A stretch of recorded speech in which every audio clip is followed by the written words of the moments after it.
How goes it, folks? Jolly Yellow talking to you, and I'm here to spend a few minutes to talk about Starfleet Academy, Episode 4, Vox in Excelsior. I hope I said that right.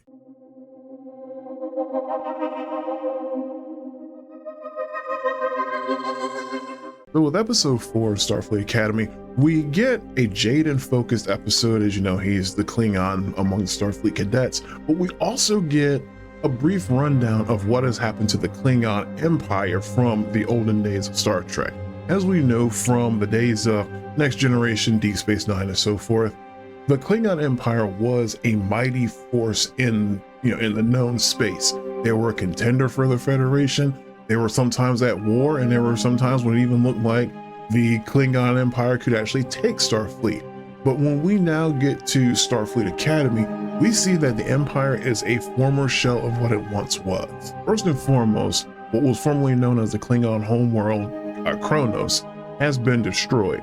It's not entirely certain what happened to it, but a little conspiracy theory gets thrown around that they actually caused the destruction on their own. And some will even use that to say, well, they deserve what they get because they destroyed their own planet. But more importantly, though, we find out that Jaden is the only Klingon in Starfleet Academy at the moment. So of course, it's going to bring back some recollection or some similarities to Worf in Next Generation when he was the first Klingon in Starfleet. And in fact, we actually get a lot of backstory as to what led up to Jaden getting into Starfleet Academy, and even the differences that he had with his family, and namely his father and his mother, but he had a brother that always believed in him. And we see this switching back and forth, him going through his backstory and flashbacks up into the current moment in which Starfleet is trying to decide how or even if offer aid to the remaining Klingon. And interesting at first,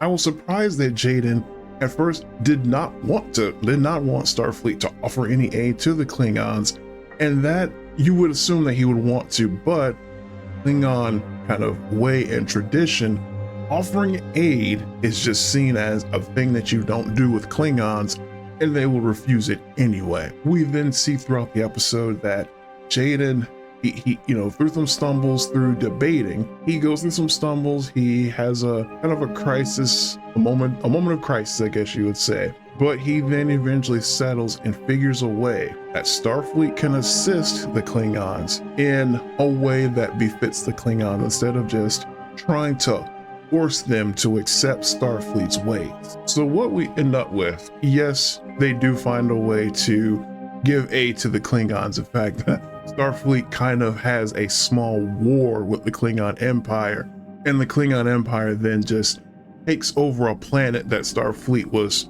trying to figure out how to give it to them. So they just rigged a way that the Klingons could take the planet from Starfleet and claim it as their own. So that's how they resolve that portion of it. But what very much hits in this episode is we see a lot of similarities with Worf in Starfleet to now Jaden in Starfleet Academy, which brings me to another thing. I don't understand why so many real Star Trek fans have such a problem with Starfleet Academy. It's not a carbon copy of what was done in the past, and it's not supposed to be a carbon copy of what was done in the past. One of the main things that comes up, that's come up a few times in Starfleet Academy, is we can't go back to the way things were.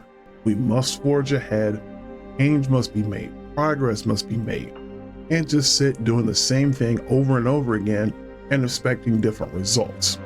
And Jaden, he embodied that in the way he came up with the idea of letting the Klingons conquer a planet rather than trying to hand it to them as a handout on a silver platter.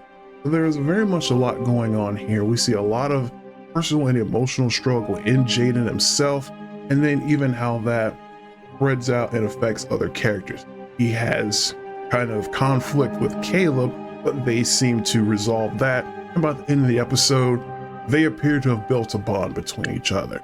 So, in my personal opinion, episode 4, it's the best episode so far, but it could be just me being biased towards episode 4 being a very large personal experience for one specific character. And I'm hoping we get similar episodes to this for some of the other characters, especially Genesis and Sam. That would be really cool if we can get an episode similar to this. We can get some more backstory on them.